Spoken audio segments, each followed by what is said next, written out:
secretos ocultos, sucesos que nunca tuvieron respuesta. Hay historias que nunca encontraron respuesta, sucesos tan extraños que quedaron marcados en el tiempo como enigmas eternos. Son hechos que desafían la lógica, que ponen en duda lo que creemos conocer de la realidad. Algunos se convirtieron en leyendas, otros en simples rumores, pero todos comparten algo en común. Nadie ha logrado explicar qué ocurrió en verdad. En lo profundo del desierto de Texas, cerca del pequeño pueblo de Marfa, existe un fenómeno que ha desconcertado a viajeros, científicos y lugareños durante más de un siglo. Las enigmáticas luces de Marfa. Todo comenzó en el año 1883, cuando un joven vaquero llamado Robert Ellison, al cuidar a su ganado durante la noche, observó en el horizonte unas esferas brillantes que danzaban en la distancia. Pensó que se trataba de fogatas de los pueblos indígenas, pero al acercarse descubrió que no había campamento alguno. Desde entonces, las historias comenzaron a multiplicarse. Las luces aparecen en la llanura desértica conocida como Mitchell Flat. A simple vista parecen orbes que flotan en el aire, cambiando de color entre rojo, blanco, azul y amarillo.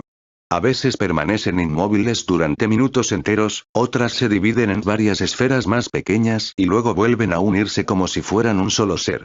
Se han visto moverse en zigzag, elevarse a gran velocidad y desaparecer de golpe. Durante décadas, las explicaciones fueron simples teorías. Algunos decían que eran fantasmas de nativos que habitaban la región. Otros, que eran brujas o espíritus errantes. Más tarde, cuando la ciencia intentó estudiarlas, surgieron hipótesis más técnicas. Gases en el subsuelo, espejismos por diferencias de temperatura, incluso reflejos de los faros de los automóviles en la carretera cercana. Pero hay un detalle que convierte este misterio en algo aún más inquietante. Las luces ya eran observadas mucho antes de que existieran los coches o caminos en la zona. Los relatos de finales del siglo XIX y principios del XX confirman que los pobladores ya hablaban de ellas como si fueran una presencia constante en el desierto. Con el paso del tiempo, las luces de Marfa se volvieron tan famosas que hoy existe incluso un mirador oficial para observarlas. Miles de turistas viajan cada año con la esperanza de presenciar el fenómeno y muchos aseguran haberlo visto con sus propios ojos. A pesar de múltiples investigaciones, experimentos y teorías, nadie ha logrado explicar con certeza qué son realmente estas luces. ¿Un fenómeno natural aún desconocido? ¿Una ilusión óptica? Era un Boeing 727-223, con matrícula N844A, que había pertenecido a American Airlines antes de terminar en un oscuro destino. Estacionado durante más de un año en el Aeropuerto Internacional 4 de Fevereiro, en Luanda, Angola. El avión ya no era un modelo de pasajeros común. Había sido modificado para transportar combustible y cargamentos irregulares, con sus asientos retirados y su interior adaptado. Estaba descuidado, con facturas impagas, bajo el sol africano y rodeado de rumores. Algunos lo vinculaban al contrabando, otros al transporte clandestino de diamantes o armas. El 25 de mayo de 2003, ocurrió lo inesperado. Al atardecer, cuando el aeropuerto seguía con su actividad habitual, el Boeing comenzó a rodar lentamente por la pista. Nadie en la torre de control había autorizado el movimiento. El avión, un gigante metálico de más de 45 metros de largo, avanzaba como si tuviera vida propia, con sus luces apagadas y sin responder a ninguna llamada de radio. En su interior, se cree que solo viajaban dos hombres. Ben Charles Padilla, un ingeniero de vuelo estadounidense con conocimientos de pilotaje. John M. Mutantu, un mecánico congoleño. No se sabe si ellos despegaron voluntariamente, si fueron obligados, o si ni siquiera estaban realmente al mando. El Boeing aceleró en la pista, levantó el vuelo hacia el océano Atlántico y se perdió en la inmensidad de la noche. Ningún radar de la región lo siguió. Ninguna transmisión de emergencia fue registrada. Ninguna señal de su caja negra fue captada. Fue como si un coloso de metal de más de 80 toneladas se hubiera desvanecido en el aire. La noticia sacudió al mundo. Apenas 2 años después del 11 de septiembre, la desaparición de un avión tan grande levantó todas las alarmas en Washington. El FBI y la CIA intervinieron, con temor de que el 727 hubiera sido robado para convertirse en un arma de destrucción. Se rastrearon posibles destinos, se investigaron gobiernos y grupos armados en África, se buscaron pistas en pistas clandestinas y en el océano, pero nada apareció. Con el paso de los meses, surgieron teorías. Algunos dicen que el avión cayó al mar esa misma noche, hundiéndose en silencio en las aguas oscuras del Atlántico. Otros aseguran que fue llevado a una pista secreta en medio de la selva, desmantelado pieza por pieza para que jamás pudiera ser encontrado. También hay quienes creen que fue vendido de manera clandestina a algún país que necesitaba un carguero, borrando toda evidencia de su origen. Pero lo más inquietante es la posibilidad de que haya sido robado deliberadamente, y que en algún lugar del mundo todavía exista, escondido, esperando a ser usado para un propósito desconocido. Más de 20 años después, ni el avión ni sus tripulantes han sido encontrados. El Boeing 727 de Angola sigue siendo un fantasma de acero que una noche despegó sin permiso y nunca regresó. Un misterio intacto, un enigma que aún pesa sobre la historia de la aviación. El misterio de Lars Mittank. En el verano de 2014, un joven alemán llamado Lars Joachim Mittank, de 28 años, viajó con sus amigos a Bulgaria para disfrutar de unas vacaciones junto al Mar Negro. Era un muchacho normal, trabajador de una planta eléctrica, aficionado al fútbol, sonriente en las fotos, sin antecedentes de violencia ni de problemas mentales. Nadie imaginaba que ese viaje turístico se transformaría en uno de los enigmas más inquietantes de los últimos tiempos. Durante su estancia en la ciudad de Varna, Lars se vio envuelto en una pelea con otros turistas. Recibió un fuerte golpe en el oído, lo que le provocó la ruptura del tímpano izquierdo. Un médico local lo atendió, le recetó antibióticos y le advirtió que no debía volar de inmediato.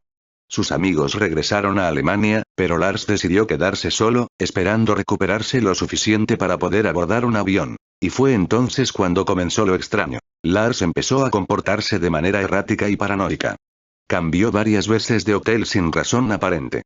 Llamaba a su madre en Alemania con frases inquietantes. No hables con nadie, pueden querer hacerme daño. Parecía convencido de que alguien lo seguía. Las cámaras de seguridad de un hotel lo grabaron caminando por los pasillos, intranquilo, mirando hacia atrás, como si huyera de una amenaza invisible. El 8 de julio de 2014, decidió intentar regresar a casa. Llegó al aeropuerto de Varna y se presentó en el consultorio médico del lugar, donde debía revisarse antes de volar. El doctor, tras examinarlo, insistió en que debía continuar bajo tratamiento. En ese instante, Lars se alteró de una manera desconcertante. Se levantó de golpe, y según testigos, gritó que no quería morir allí. Luego, ocurrió lo inexplicable. Salió corriendo del consultorio, atravesó el aeropuerto sin su equipaje, descalzo, huyendo como si algo lo persiguiera. Las cámaras de seguridad lo captaron corriendo por las puertas principales, adentrándose en los campos que rodean la terminal. Corrió hasta desaparecer de la vista y desde entonces, nunca más se volvió a saber de él. La investigación. La policía búlgara realizó búsquedas exhaustivas en los bosques y terrenos cercanos, pero no encontró rastros. Su teléfono, documentos y pertenencias quedaron abandonados en el aeropuerto. No hubo más movimientos bancarios, llamadas ni señales que indicaran qué había pasado con él. Era como si la tierra lo hubiera devorado. Las teorías. El caso dio lugar a todo tipo de hipótesis. Algunos creen que Lars sufrió un brote psicótico provocado por los antibióticos, el trauma del golpe o incluso por un problema neurológico que nadie detectó. Otros sostienen que sus temores eran reales, que quizás había visto o sabido algo relacionado con mafias locales y que realmente lo perseguían. Hay quienes piensan que pudo morir en los campos, víctima de un accidente o de un ataque, y que su cuerpo jamás fue encontrado. También se habla de la posibilidad de que él mismo haya querido desaparecer, aunque la escena caótica en el aeropuerto contradice esa teoría. Un misterio sin final. Lo más inquietante es la última imagen que tenemos de él. Un joven corriendo desesperado, descalzo, huyendo de un enemigo que solo él parecía percibir. Ese video, compartido millones de veces en internet, lo convirtió en el turista más misterioso de YouTube.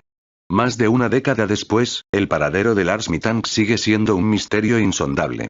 Nadie sabe si fue víctima de su propia mente, de una amenaza real o de algo que nunca lograremos comprender. Lo único cierto es que aquel día, en un aeropuerto europeo, un joven común entró con la intención de regresar a casa y desapareció en la nada, dejando tras de sí un eco inquietante que aún persiste. El caso Downdale, el eco del bosque. Delphi, Indiana. Un pequeño pueblo estadounidense, rodeado de campos y bosques, donde la vida parecía tranquila y sin grandes sobresaltos. Allí, todos se conocían, y nada hacía presagiar que ese lugar idílico se convertiría en escenario de uno de los crímenes más perturbadores de la última década. El 13 de febrero de 2017, dos amigas inseparables, Liberty Germán, 14 años, y Abigail Williams, 13 años, aprovecharon el día libre de la escuela para salir a caminar por el Monongahela Bridge Trail, un sendero muy popular entre los habitantes de la zona. Las chicas estaban emocionadas, grababan vídeos y sacaban fotografías en el viejo puente de madera que cruza el río de Elk Creek. Todo parecía un juego adolescente, una tarde normal de paseo, sin nada que temer. Pero lo que ellas no sabían es que alguien más estaba allí. La sombra en el puente. Mientras recorrían el puente, Libby sacó su celular y captó algo inquietante. Un hombre caminando hacia ellas. Vestía una chaqueta azul, jeans, una gorra, y avanzaba con paso firme. Ese hombre era un desconocido en un lugar donde casi todos se conocían. Su presencia era extraña. Su figura, imponente. Y lo más perturbador es que él sabía exactamente lo que iba a hacer. Libby, quizá por instinto o presentimiento, siguió grabando. Y lo que capturó se convirtió en una de las piezas de evidencia más escalofriantes en la historia del crimen moderno. En el audio, la voz grave del hombre ordena: Downdale, bajen la colina. Esa fue la última grabación de las chicas. Pocas horas después, sus familias denunciaron la desaparición. Y al día siguiente, el 14 de febrero, sus cuerpos fueron encontrados en una zona boscosa cercana. El eco de una frase. La frase Downdale quedó grabada como un eco aterrador. Dos palabras simples, pero cargadas de fatalidad. El asesino obligó a las chicas a descender del puente hacia un destino del que jamás regresarían. La valentía de Libby al sacar su celular dejó la única pista tangible. Una grabación incompleta, un rostro borroso, una voz que se volvió mundialmente reconocida, pero sin nombre ni identidad. La cacería. El crimen estremeció a todo Estados Unidos. El FBI se unió a la policía local. Difundieron el video y el audio, esperando que alguien reconociera al hombre. Durante años, la comunidad de Delphi vivió con miedo. ¿El asesino era un extraño? ¿O alguien del mismo pueblo? Miles de pistas llegaron. Sospechosos fueron interrogados. Retratos hablados circularon por los medios. Pero el caso seguía sin resolverse. Mientras tanto, la grabación de Libby se hacía viral en internet. El mundo entero escuchaba esas tres palabras. Y cada vez que alguien las repetía, parecía revivir el terror que las niñas debieron sentir en esos últimos instantes. El giro inesperado. Pasaron 5 años. 5 largos años de silencio, miedo y sospechas. Hasta que en octubre de 2022, la policía arrestó a Richard Allen, un hombre de 50 años que vivía en Delphi, a solo minutos del lugar del crimen. Era un vecino común. Trabajaba en una farmacia local, casado, con una vida aparentemente normal. Nadie lo había señalado con fuerza antes. Pero las pruebas, aún no todas reveladas al público, lo vincularon directamente con el asesinato de Libby y Abby. El impacto fue devastador. El monstruo que todos temían no era un forastero, estaba entre ellos todo el tiempo. Un final abierto. Hoy, Richard Allen espera juicio, y aunque las autoridades aseguran tener pruebas contundentes, el misterio persiste. ¿Qué ocurrió exactamente aquella tarde? ¿Cómo logró un hombre en apariencia común ocultar un secreto tan oscuro durante años? Lo único que permanece claro es el eco de esa voz. El último registro de 2 niñas que jamás regresaron a casa. Downdale. Una orden que selló su destino, un murmullo que aún flota en el bosque de Delphi, y que recuerda que, a veces, el verdadero horror no viene de la oscuridad lejana, sino de los rostros familiares que caminan a nuestro lado.